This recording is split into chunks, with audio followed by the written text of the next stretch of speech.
जी नाजरीन, मैं आपसे मुखातिब आपका मेज़बान चौधरी फजल रहमान पाकिस्तानी ज़र कब्ज़ा जम्मू कश्मीर के ज़िला बिम्बर की तहसील सुमानी और सुमानी में चौकी के करीब तर ये मकाम है। ये पुलिस स्टेशन है यहाँ पर इस पुली के साथ। और यहाँ इस वक्त जिस मकाम पे हम मौजूद हैं, जिस तनाज़े के हवाले से इंटरप्शन हमने की, ये है बड़ो मोड़ और ये जा रहा है डन्ना बड़ो की जानिब बिल्कुल, और ये रोड जा रही है सुमानी। और इस वक्त हम मौजूद हैं बड़ो मोड़ के करीब। यहाँ लकड़ी फेंकी गई, किसने डाली, कौन उठवा रहा है, फरीकैन के माबैन तनाज़ा। और एक पार्टी पुलिस स्टेशन पहुँची, एक ट्राली अभी गई जो कि इस पार्टी ने लोड की। और ये लकड़ बहुत ज़्यादा वज़नी और बड़ी तादाद में माकूल मकाम पे मौजूद है। और अब हम इनके करीब पहुंचकर जानना चाहेंगे। जी अस्सलाम वालेकुम जी। वालेकुम सलाम जी।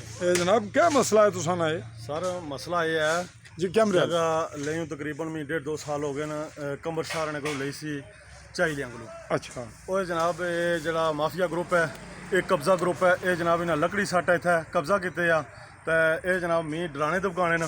ਇੱਕ ਦੋ ਵਾਰੀ ਐਸੀ ਪ੍ਰੋਬਲਮ ਬਣੀ ਆ, ਮੈਂ FIR ਕਰਾਈ ਹੈ। ਉਸ ਤੋਂ ਬਾਅਦ ਪੁਲਿਸ ਵੀ ਲੱਕੜੀ ਨਹੀਂ ਚੁਕਾ ਸਕੀ ਸਰ।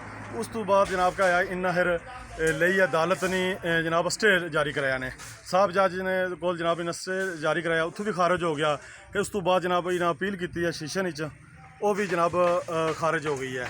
ਤਾਂ ਜਨਾਬ ਇਹ ਮਾਫੀਆ ਗਰੁੱਪ ਹੈ, ਇਹ ਜਨਾਬ ਬੰਦੇ ਕੀ ਡਰਾਣੇ ਦਬਕਾਣੇ ਨਾ। ਉਸ ਤੋਂ ਬਾਅਦ ਜਨਾਬ ਇਸ ਤਰ੍ਹਾਂ ਕਬਜ਼ਾ ਕਰਨਾ ਨਾ ਬਿਲਾ ਵਜ੍ਹਾ और ना जायज़ तंग करने। अच्छा तुसा जरा पुलिस स्टेशन पर्चा कराया, इसलिए उसने कार्रवाई कुत्थे पहुंची है? सर उसने कार्रवाई 7 दिन बंदा अंदर डकया रहा। क्या नाम सी उसना? उसका नाम सी जनाब मोहम्मद यकूब। अच्छा जनाब पहला तारुफ देन तुसा ना नाम क्या है? मेरा नाम जनाब शौकत अली वल्द खादम हुसैन रिहायश रमलो। फोन नंबर मोबाइल का बोलो। 0341 88 031 55। अच्छा ये दसो कि जरा तुसाने रकबे ना को सबूत है तुसा को? जी जी सबूत है मेरे को जी दसो। रजिस्ट्री मौजूद है, जनाब रजिस्ट्री मौजूद है। ये कैमरे का रखो जी। मैं रखना जनाब। उस तो बाद जनाब इसने साहब जज को जनाब इन्हें स्टे लवाया सी। जी इसी रखो। ओ जनाब जी नाज़रीन ये दिखा रहे हैं कि कुछ स्टे था, फिर क्या हुआ जी? वो खारिज हो गया, इस फिर बाद इन्होंने अपील की। अच्छा वो साहब ये जज अपील की थी ने? हाँ जी। फिर क्या होया? उतो भी सर खारिज हो गया। इस तो पहला जनाब मैं ना था पर्चा कराया सी FIR है पर्चे। ये FIR इतनी रखो जी। FIR इल्लत number 43/2023। हाँ जी। और 1/2/2023 की ये वाक़या होया। फिर इसने रकबे ना दसो कागज़ अराजी ना जी। अराजी का गिरदावरी बता रहे हैं, ये गिरदावरी नकल खसरा गिरदावरी सरसाला खरीफ फसल 2022। और इसमें लिखा हुआ है बावाला इंतकाल सालम तक। खादम हुसैन कौन है? कमर हुसैन शाह। कमर हुसैन शाह ने कब्जे तो बात तुसा ना हो गया। जी वो मेरे वाले साहब। अच्छा ये कागजात सारे हो गए।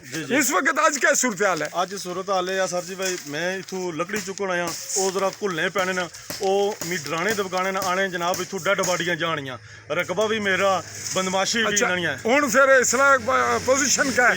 ਤੁਸੀਂ ਇੱਕ ਟਰਾਲੀ ਮਸੇ ਪਹਿਲੀ ਭੇਜੀ ਹੈ? जी जी 2 ट्राली पहली टुर गई है। उस तो बाद जनाब यकूब खान आया स्टाक वाला लकड़ वाला। उस आख्या जनाब भाई इस लकड़ी न चुक सकने, थोड़ी बहुत उस कहंगा फैंगा की है, मुड़िया वापस चला गया। यकूब खान वो कौन है?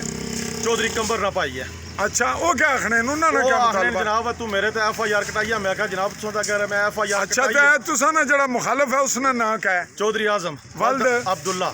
अच्छा वो क्या है राजी ना सारा क्या ताल्लुक है? उसने तल्लक है उसने बाप 30 साल पहला शारी जगह दे छुड़ी सी चाई लेंगे। अच्छा यानी ये विक चुकी है तो दोबारा पार्टी विच इन्वॉल्व है? हाँ जी। उस तो बाद जनाब 30 साल हो गए मेरी जगह ते तरतीमा लगे या नक्शा लगे या अदू दरबा लगे या इसने तक कोई किसी ने कोई मसाइल नहीं। और कुछ आखना चाहने हो? आखना जनाब ये अपील करना चाहने भाई ये जनाब माफिया ग्रुप है, इस तक को कंट्रोल किया जाए। इन लोगों ना एक ट्रेंड बन गया भाई, इधर चुका लकड़ी सट्टी कब्जा कर रहा, उधर चुका लकड़ी सट्टी कब्जा कर लिया। अच्छा तुसा मी जानने हो क्या नाम माड़ा क्या मालूमात है? मैं कौन हूं? जनाब तुसा साफी हो, इधर तुसा जा रहे हो, तुसा तो असें इत्तफाकन तक क्या लेकिन मी जानने हो ना माड़ा?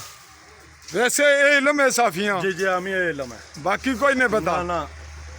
क्या रिपोर्टिंग तुसा नहीं अगर हो रही है जी जी। इस पर तुसी कोई शिकवा इतराज? ना ना कोई किसी किस्म का नहीं इंशाल्लाह। अच्छा जनाब मैं रिपोर्ट जारी रखे हुए नाजरीन हम, और अगला मरला देखते हैं। रिपोर्ट यहीं तक वाइंड अप करते हैं, फिर अगली क्लिप को अलग से लेंगे और नई सूरत हाल जो डेवलप होगी वो आपको आपके गोश गुजार करेंगे। मैं जी कुछ और कहना चाह रहे हैं ये यहाँ पे जो लोग मौजूद हैं। तुसा ना क्या ना जी? मेरा नाम मोहम्मद अबीब है। वल्द जलालदीन अच्छा तुस इस मामले च वैसे खलोते हो या काम करा रहे हो? मेरा भतीजा जी काम लगे सी, इस गल्ला मैं भी खलोता हूँ क्या करने हो पे सोचा हुआ गल है।